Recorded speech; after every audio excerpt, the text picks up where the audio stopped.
Hello, students. Um, Today's topic is one of the most important topics in social casework, as we will learn about the objectives, nature, and scope of social casework. Um, uh, we have previously discussed about the social casework meaning and concepts, so I hope it will be easy for you to understand. Let's see the content here. So, objectives and nature and scopes of social case work. So, in introduction, I would like to say, which have been already repeated before, that social casework is basically was founded generally by Mary Ellen Richmond, which is who is also known as the founding mother of social casework. While social casework was a primary method of intervention up till recently, it was not until Mary Richmond published Social Diagnosis in 1917 that a formal definition of social casework began to formulate. So, according to her, social casework is a method employed by social workers to help individuals find solutions to problems of social adjustment that are difficult for individuals to navigate on their own, right? So, basically, it helps individuals to find solutions to problems of social adjustment, okay, so that they can live by their own. So, in her definition, Mary Richmond says that social casework consists of those processes which develop personality through adjustments consciously affected individual by individual between men and their social environment. So basically, social casework, helps individuals to develop a certain personality for themselves, which can be affected by social environment, and it can differ from individual to individual. Social casework is basically related to psychosocial treatment of the client who is in problem and seeks the help of caseworker or problem-solving agencies. We've already discussed this before. Social casework establishes adjustments between individual capacities and resources. It consists of the study of psychological, emotional, and social factors.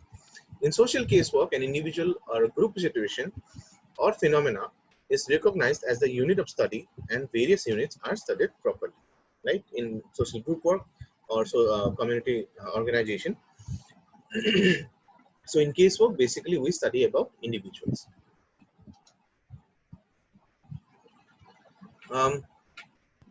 So we'll next come to the exposition part. That is the objectives of casework. The basic purpose of social work is to enable the client to enjoy with some degree of permanency more satisfying, effective, and acceptable experiences in the social situations in which he finds himself. So, since we are dealing with a casework here, so we'll deal with individual clients, right? Um, uh, to make him understand the problem and to make himself find, in acceptable experiences or situations in a more satisfying and effective way. So to achieve these goals, efforts are made to bring effective changes in the client's environment or social living situations, right? So according to Whitmer, the chief aim of social casework is that of helping people to mobilize their capacities for the solutions of the problem that brought them to the attention of social agencies. So it is basically helping helping an individual mobilize their capacities for the solution of the problem, right?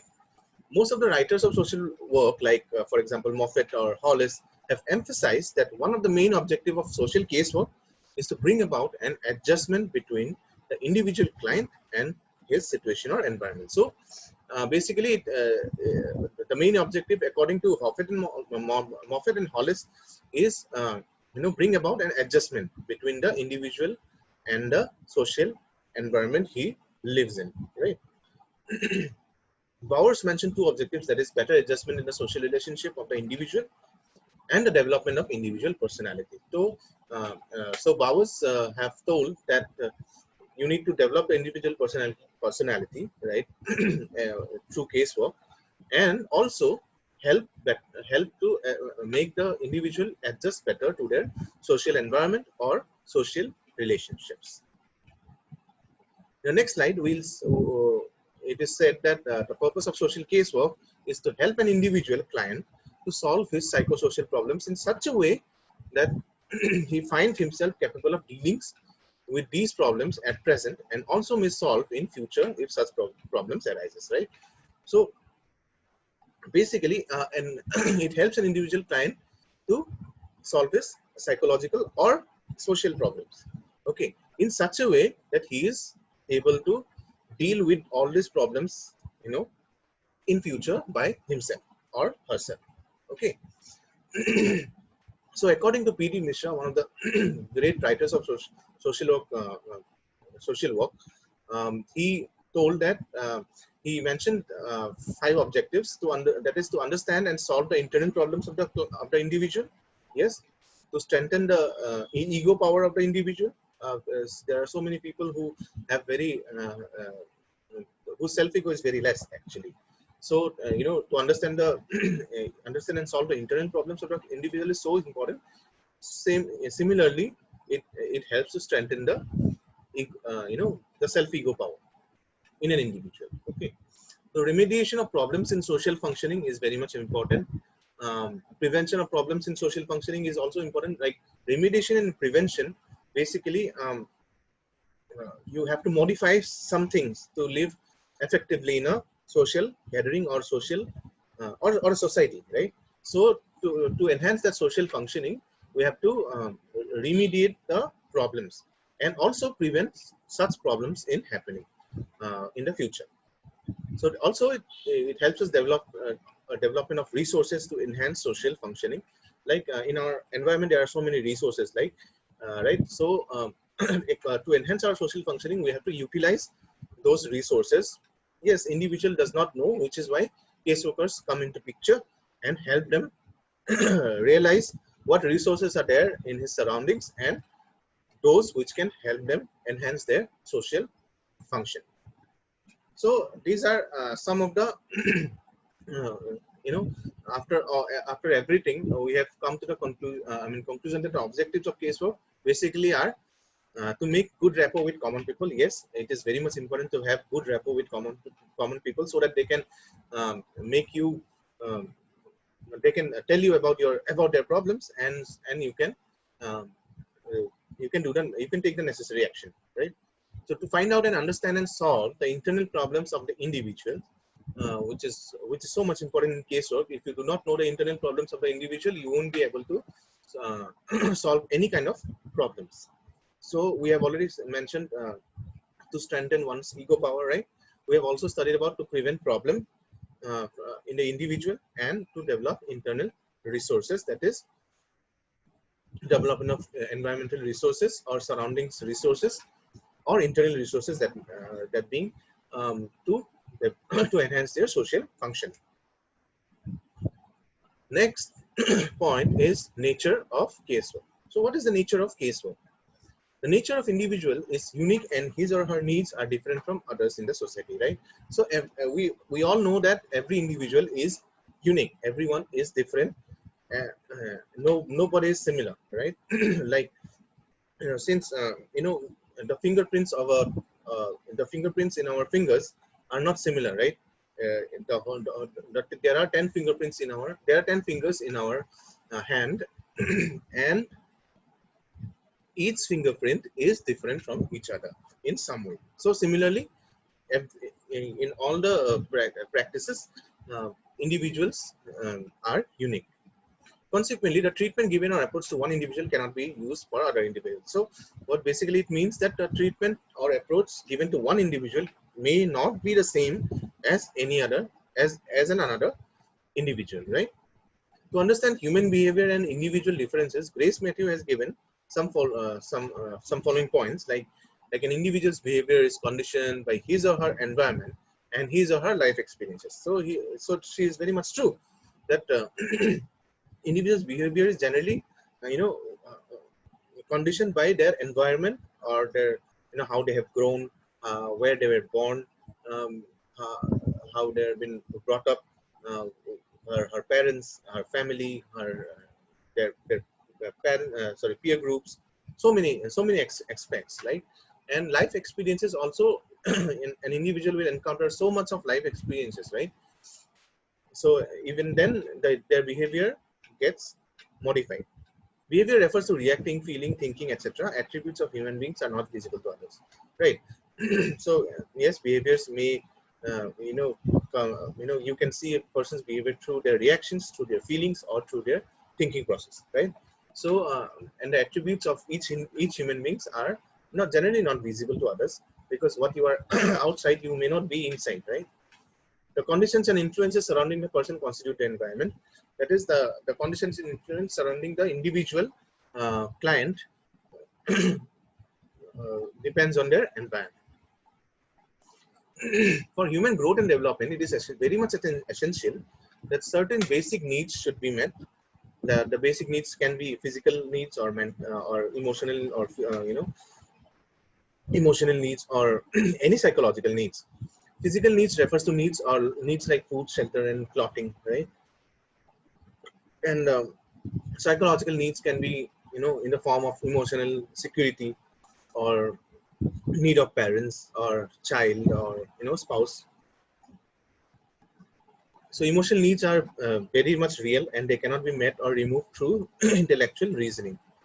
Behavior is purposeful, and it is in response to the individual's physical and emotional needs. Other people's behavior can be understood only in terms of one's own emotional and intellectual comprehension. Each individual and every individual has his or her own importance, right? And as every human being has own set of qualities, he or she cannot be neglected. We cannot say that, we cannot be biased. So basically, we will study in the principles of social casework, where we will know that we do not have to be biased to any kind of individual, right? Every individual is the same for us, and everyone has to get the treatment, whoever seeks, right? See, the problems and behaviors, everything will be unique from individual to individual. So mm, in terms of own intellectual and emotional comprehension, it can be different. In social casework, relationship contains elements of acceptance, expectation, support, and stimulation. So clients and caseworkers are very much independent of each other, right? You know, yes, the client is also independent, the caseworker is also independent, but yes, the rapport had to be built so that the problems are easily solved. Casework relationship may have several therapeutic values. Yes, it does have so much, therapeutic values. It can help, a normal thing like sharing things with others will relieve so much, right? So when a client will share uh, so much of his problems with the caseworker, half of his problems will will look very easy, right? It is improvement of condition, and the development of personality, uh, helps in capacity building also, and more, helps in adjustment within the society. So in social casework, relationship needs very much outside help, right? Inside you cannot change so many things, but out when you share it with someone, or maybe someone who is not judging, or someone who might not judge you, will help in um, making the relationship better. So there are various scopes of social casework. A caseworker can work in these many settings, like medical setting, family setting, correctional setting, educational setting, child welfare setting, corporate setting, and actually many more. NGOs also as well. So NGOs will come generally in medical setting, since most of the NGOs work in medical legal aid, right? So let's see what medical setting, that is in medical and psychiatry. You can work as a hospital administrator, or you can work as a counselor, right? You can also um, help in giving therapies, and and help clients do one-on-one counseling, and make uh, make treatment plans, make action plans for the treatment of the client. In family setting, we generally go for marital counseling. We go for women and child counseling, which is so many NGOs take up this setting as their own. And it, nowadays the problem of divorce is so prevalent in the world that marital counseling and of course premarital counseling or sexual education counseling are so much important in a family setting. Similarly with women and child counseling, the mother needs to know how the mother needs to know some basic things before handling a child, right? So similarly, even the child counseling, even various disorders associated with the child, or uh, you know any actions which need casework attention is very much important in family setting. Next is correctional setting, where we caseworkers deal with uh, clients in prison and and clients in juvenile homes as well. Juvenile homes in the sense, any person who is below the age of 18 are not sent to prison, who have done any crime are not sent to prison, but they are sent to juvenile homes, right? So yes, so and you will know how much problematic that can be, for a client to undergo prison life or juvenile life, uh, which which is generally addressed with the help of a psychiatrist or a psychologist or a social caseworker. Educational settings, yes, it is very much important. Social casework is very much important in education settings like schools, colleges and universities. For schools, basically it helps children cope up with their studies and also with their co-curricular activities. In colleges, basically it becomes more of an emotional bonding for students. And then in universities, both for students and for administration workers or employees or faculties or anyone who is working in the university setup, it becomes so much important for a caseworker to counsel. Then in, in child welfare setting or in a government setting also, social casework is very much prevalent. And in corporate setting, that is in factories and industries, it becomes so much important for caseworker to deal with clients from factories and industries, because they also have several employment problems, right? In casework, sorry, in, in factories and industries, sometimes you need to deal with employees, or you sometimes you also have to deal with officers as well. There are so many cases these days coming in factories and industries which need social casework attention and counsel. So in conclusion, we basically discussed about various objectives of social casework here. A lot of objectives we have discussed. Then we also discussed about the nature of casework, how casework is, and we also came across various scopes of casework in social work practice. So we know now how casework act as a tool of dealing with individuals, right? And how it has become such an important method of social work. So basically, since it deals with individuals, their problems and treatment methods, it becomes the most basic unit of social work profession. Uh, the other units like group work and community organization, or or the secondary methods of social work, they deal with a person, not a single person, but with a whole group or a bunch of people, right? But it is just social casework which deals with one individual. So this is so casework is basically known as the basic unit of social work profession. So this was all for the lecture today. Um, well, in the simultaneous classes, we also discuss about the principles of social work. So principles of social casework. Basically, the 7 principles of social casework by BSTAC, and we will also discuss about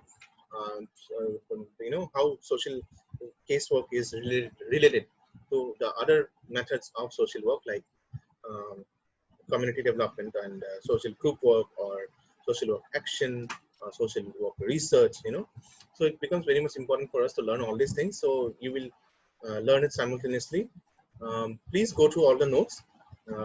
We will deal with the uh, next videos in the coming days. Okay, thank you.